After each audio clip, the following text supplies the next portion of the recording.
اعوذ باللہ من الشیطان الرجیم بسم اللہ الرحمن الرحیم نحمدہ ونصلی ونسلم علی رسولہ النبی الکریم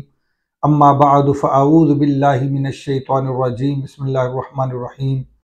اللہم صلی علی سیدنا و مولانا محمد وعلی آلہ وصحبہ وبارک وسلم۔ معزز طلباء و طالبات و معزز سامعین گرامی، السلام علیکم ورحمۃ اللہ وبرکاتہ۔ آج الحمدللہ ہم درس مثنوی کے نئے لیکچر میں حاضر ہیں۔ آج انشاءاللہ العزیز آج کے بیان میں ہم اللہ پاک کے اذن اور اس کی توفیق سے جعلی باباؤں کے متعلق پڑھیں گے کہ جو 2 نمبر اور فراڈی قسم کے پیر ہوتے ہیں، جو شیوخ بنتے ہیں بزعم خیش، جو اپنے آپ کو پیر کہلواتے ہیں لیکن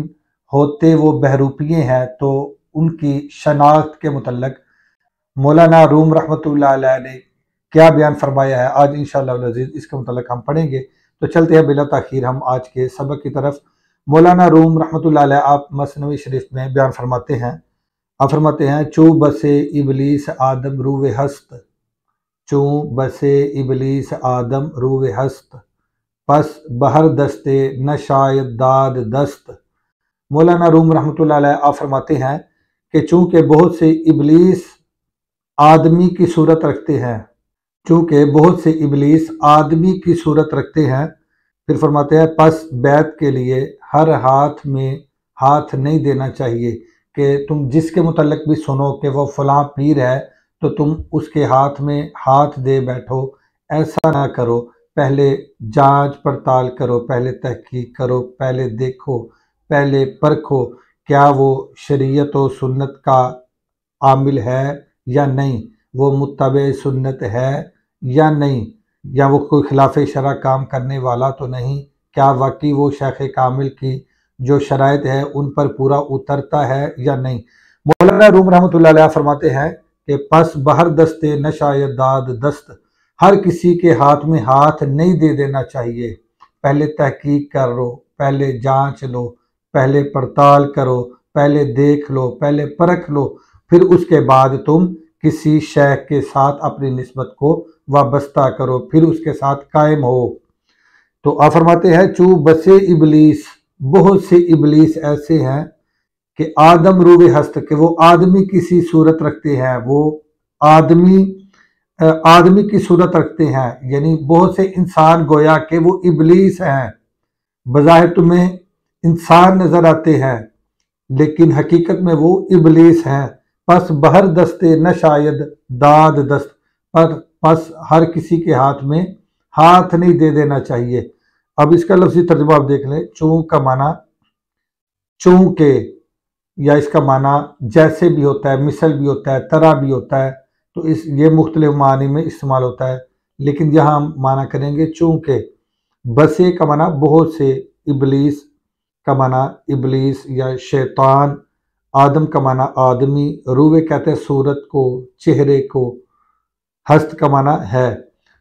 اب دیکھیں پہلا مصرع سمجھیں، چوں بسے ابلیس، بہت سے ابلیس، چونکہ بہت سے ابلیس، بہت سے شیاطین، بہت سے شیطان، آدم روح ہست، وہ آدمی کی صورت رکھتے ہیں، آدم روح ہست، وہ آدم کی صورت رکھتے ہیں، یعنی وہ آدمی ہیں، آدمی کی صورت رکھتے ہیں، جبکہ ہوتے حقیقت میں وہ ابلیس ہیں، شیطان ہیں، لعین ہوتے ہیں۔ پس بہر دستے نہ شاید داد دست، پس بہر دستے، بہر کا معنی ہر کسی، دست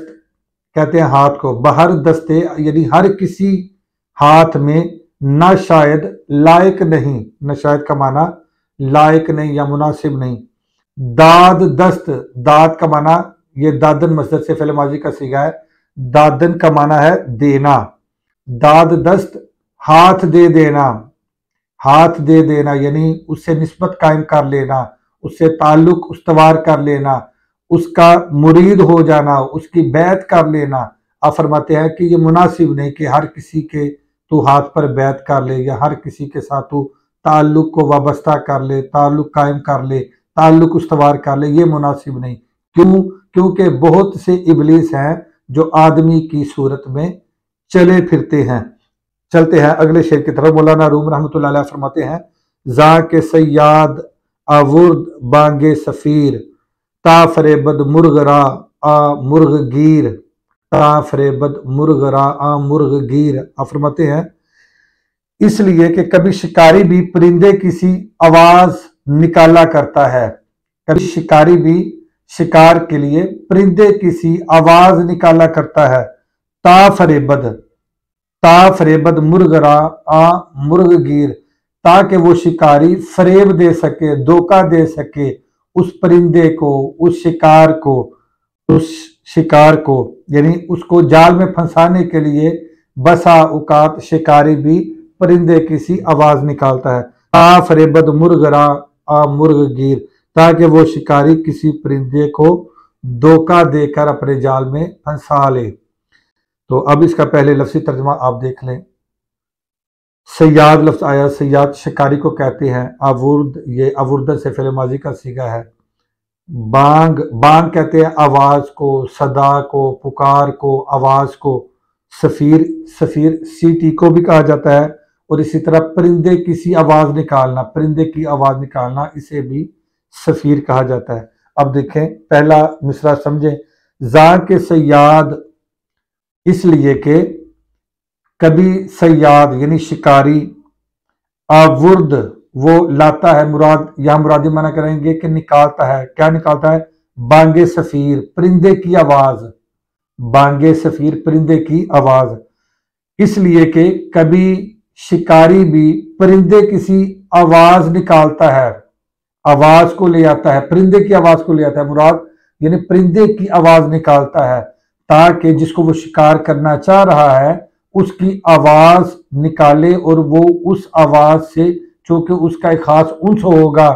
ایک نسبت ہوگی، اور اس کے ہم جنس کی آواز ہوگی، تو وہ سمجھے گا کہ شاید میرا ہم جنس مجھے پکار رہا ہے، تو وہ پھر اس کی طرف مائل ہوگا، اس کی طرف راغب ہوگا، اور یوں وہ شکاری کے جال میں پھنس جائے گا۔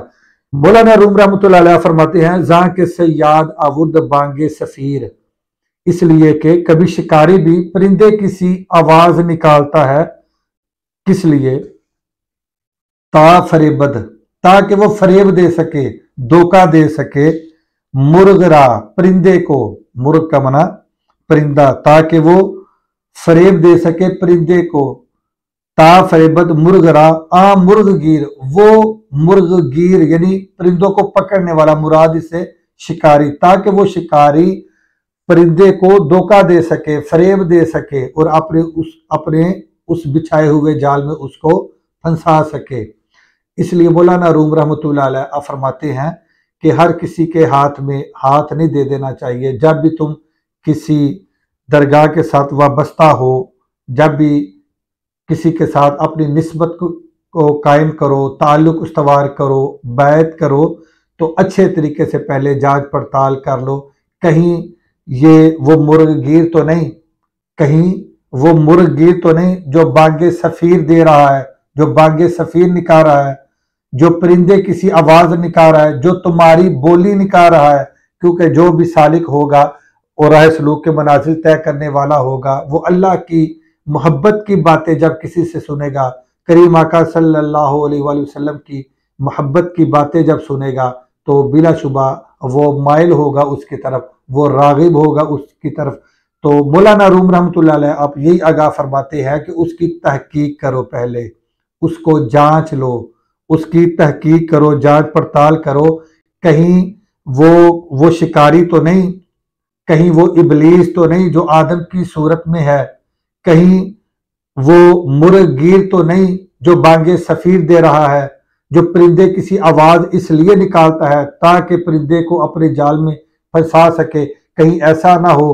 کہ تمہارا ہم جنس وہ تمہیں ایسی باتیں سنا کے اپنی طرف راغب کر لے، اپنی طرف مائل کر لے اور اپنے جال میں پھنسا لے۔ اس لیے مولانا روم رحمۃ اللہ علیہ کہتے ہیں کہ آپ پہلے تحقیق کر لو۔ تو چلتے ہیں اگلے شعر کی طرف۔ آگے مولانا روم رحمۃ اللہ علیہ فرماتے ہیں بشن ود آ مرغ بانگے جن سے خیش، از ہوا آیت بیابد دام وینش۔ مولانا روم رحمۃ اللہ علیہ فرماتے ہیں کہ چنانچہ جب وہ پرندہ اپنے ہم جنس کی آواز کو سنتا ہے، وہ شنود جب وہ سنتا ہے، یہ شنیدن مصدر سے شنود فعل مضارع کا صیغہ ہے، بوشنود جب وہ سنتا ہے، عام مرغ وہ پرندہ، جب وہ پرندہ سنتا ہے، کیا سنتا ہے؟ بانگ آواز کو، پکار کو، صدا کو، ندا کو، جب وہ سنتا ہے کس کی؟ جنس خیش، اپنے ہم جنس کی، جب وہ اپنے ہم جنس کی آواز کو سنتا ہے، اپنے ہم جنس کی پکار کو سنتا ہے، اپنے ہم جنس کی صدا کو سنتا ہے، اس کی ندا کو سنتا ہے، اس کی پکار کو سنتا ہے، اس کی آواز کو سنتا ہے، تو پھر کیا کرتا ہے؟ از ہوا آید، تو وہ ہوا سے آتا ہے، یعنی ہوا سے نیچے اتر آتا ہے، ہوا سے نیچے اتر آتا ہے، بیابد دام وینش، تو وہ اس کے دام میں پھر پھنس جاتا ہے، دام وینش اس کے دام میں، اس کے جال میں، اس کے جال کے پھندے میں وہ پھر پھنس جاتا ہے۔ تو مولانا روم رحمۃ اللہ علیہ فرماتے ہیں اس لیے ہر کس و ناقص کے ساتھ تعلق نسبت استوار نہ کرو، بلکہ پہلے تحقیق کرو، جانچ پڑتال کرو، پھر اس کے بعد تم اپنی نسبت قائم کرو، پھر اس کے بعد تم اپنا تعلق قائم کرو، اس کے بعد تم کسی شیخ کامل کا مرید بنو، پہلے دیکھ لو کہ آیا وہ شیخ کامل ہے بھی یا نہیں، کہیں وہ مرغ گیر تو نہیں، کہیں وہ ابلیس تو نہیں جو آدم کی صورت میں ہے، کہیں وہ مرغ گیر تو نہیں جو بانگے سفید دے رہا ہے اور اس کا ہم جنس بننے کا ڈھونگ رچا کر اسے اپنے جال میں پھنسانا چاہتا ہے۔ تو اس لیے مولانا روم رحمۃ اللہ علیہ فرماتے ہیں کہ اس کی پہلے اچھے سے تصدیق کرو، تحقیق کرو، جانچ پڑتال کرو، چھان بین کرو، پھر اس کے بعد تم تعلق اپنا اور اپنی نسبت کو استوار کرو۔ آگے مولانا روم رحمۃ اللہ علیہ فرماتے ہیں حرف درویشاں بدزدد مرد دوں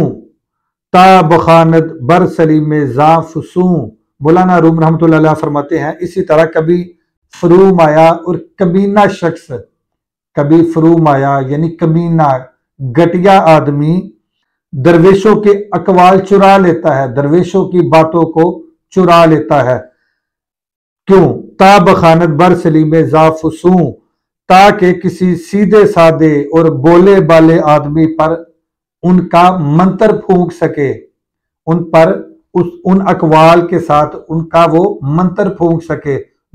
بولے بالے اور سیدھے سادے انسان کے اوپر اس کا منتر پھونک سکے۔ پہلے آپ اس کا لفظی ترجمہ دیکھ لیں۔ حرف کا معنی کلام، گفتگو، باتیں، حرف درویشہ درویشوں کی باتیں، درویشوں کا کلام، درویشوں کا کلام، ان کی باتیں اور ان کے اقوال، بدزدد دزدد کا معنی یہ دزدیدن سے، دزدد فعل مضارع کا صیغہ ہے، دزدیدن کا معنی ہوتا ہے چرانا، تو حرف درویشہ بدزدد وہ چرا لیتا ہے درویشوں کے حروف، درویشوں کے اقوال، درویشوں کی باتیں، درویشوں کا کلام، ان کی گفتگو وہ چراتا ہے۔ کون؟ مرد دوں کمینہ آدمی، دوں کا بنا کمینہ یا گھٹیا، مرد دوں کمینہ آدمی، گھٹیا شخص درویشوں کی باتوں کو، اللہ والوں کی باتوں کو چرا کے محفوظ کرتا ہے۔ پھر کیا کرتا ہے؟ کس لیے محفوظ کرتا ہے؟ تا بخاند، تاکہ وہ بیان کرے، بر سلیم سیدھے سادے اور بولے بالے انسان پر، ذا فسو اس پر وہ منتر پھونکے، اس پر ان کے ساتھ جادو کر سکے، ان الفاظ اور ان اقوال کے ساتھ اس کا سحر اس کے اوپر طاری کر سکے۔ اس لیے وہ بسا اوقات بزرگوں کی، درویشوں کے اقوال چوری کرتا ہے، ان کو یاد کرتا ہے، تاکہ وہ عام اور سادہ لوگ انسانوں کو سنائے اور وہ یہ سمجھے کہ یہ تو بڑا اللہ کا درویش بندہ ہے، یہ تو بڑا اللہ والا ہے، یہ تو ولی کامل ہے، یہ تو بہت بڑا پیر ہے، یہ تو اللہ کے بہت قریب ہے، تو تاکہ وہ ان اقوال کے ساتھ وہ ان کا منتر پھونکے اور لوگ بولے بالے اس کے جال میں پھنس جائیں۔ اس لیے وہ بزرگوں کے اقوال یاد کرتا ہے اور پھر اس کا منتر سیدھے سادے اور بولے بالے لوگوں پر پھونکتا ہے، یعنی باتیں سناتا ہے اور پھر لوگ اس کے جال میں گرفتار ہو جاتے ہیں، اس کے جال میں پھنس جاتے ہیں۔ اس لیے مولانا روم رحمۃ اللہ علیہ نے آپ نے فرمایا کہ ایسے لوگوں سے بچو، ایسے لوگوں کی مجلس سے بچو، ایسے لوگوں کے تعلق سے دور رہو، ایسے لوگوں کے ساتھ نسبت قائم کرنے سے اپنے آپ کو بچا کے رکھو۔ تو اس لیے آپ نے فرمایا جب بھی کبھی کسی کے ساتھ نسبت قائم کرنے لگو، تعلق قائم کرنے لگو، کسی کا بیعت کرنے لگو تو اچھے طریقے سے جانچ پڑتال کرو، تحقیق کرو، پھر اس کے بعد اس کے ساتھ نسبت قائم کرو، تعلق قائم کرو۔ تو خلاصہ کلام یہ ہے کہ مولانا روم رحمۃ اللہ علیہ نے آج کے اشعار میں، آج کے لیکچر میں یہ درس دیا۔ آپ نے یہ فرمایا کہ ہر کس و ناکس کے ساتھ اپنا تعلق استوار نہ کرو، نسبت قائم نہ کرو، ہر کسی کے ہاتھوں میں اپنا ہاتھ نہ دو، بلکہ دیکھ لو، اچھی طرح جانچ پڑتال کر لو جہاں تم نسبت قائم کر رہے ہو کیا وہ متبع شریعت ہے بھی یا نہیں، کیا وہ سنتوں پر عامل ہے بھی یا نہیں، کیا اس کے قول اور فعل میں تضاد تو نہیں، کہیں ایسا نہ ہو کہ وہ ابلیس ہو جو انسان کی صورت میں ہو، جو آدمی کی صورت میں ہو، کیونکہ بہت سے ابلیس انسانوں کی صورت رکھتے ہیں، آدمی کی صورت رکھتے ہیں۔ اسی طرح آپ نے فرمایا کہ کہیں ایسا نہ ہو کہ وہ مرغ گیر ہو، وہ شکاری ہو اور وہ تمہیں اپنے جال میں پھنسا رہا ہو، یعنی وہ تمہارا ہم جنس بن کر تمہیں ایسی پکار دے رہا ہو تاکہ وہ تمہیں اپنے جال میں پھنسا سکے۔ اس لیے پہلے اچھی طرح جانچ پڑتال کر لو۔ پھر آپ فرماتے ہیں کہ بسا اوقات ایسا بھی ہوتا ہے، کوئی ہوتا تو ابلیس ہے جو آدم کی صورت میں ہوتا ہے، وہ دھوکے باز ہوتا ہے، وہ فراڈیہ ہوتا ہے، وہ 2 نمبر ہوتا ہے، لیکن لوگوں کو پھنسانے کے لیے وہ بزرگوں کے اقوال کو یاد کرتا ہے اور بزرگوں کے اقوال کا وہ منتر پھونکتا ہے عام سادہ لو انسانوں پر تاکہ وہ اس کے جال میں گرفتار ہو سکیں، اور یوں اس کا کاروبار اور اس کا بزنس چلتا رہتا ہے اور وہ بزنس پروان چڑھتا رہتا ہے۔ تو اس لیے مولانا روم رحمۃ اللہ علیہ نے آگاہ فرمایا ہے عامت الناس کو کہ پہلے اچھے طریقے سے جانچ پڑتال کرو، تحقیق کرو، اس کے بعد پھر کہیں بھی اپنی نسبت اور تعلق کو قائم کرو۔ امید ہے کہ اچھے طریقے سے آج کا لیکچر آپ نے سماعت کیا ہوگا۔ آج کے لیے اتنا ہی کافی ہے۔ انشاءاللہ العزیز دوبارہ پھر نئے ٹاپک کے ساتھ حاضر ہوں گے۔ اللہ حافظ۔ السلام علیکم ورحمۃ اللہ وبرکاتہ۔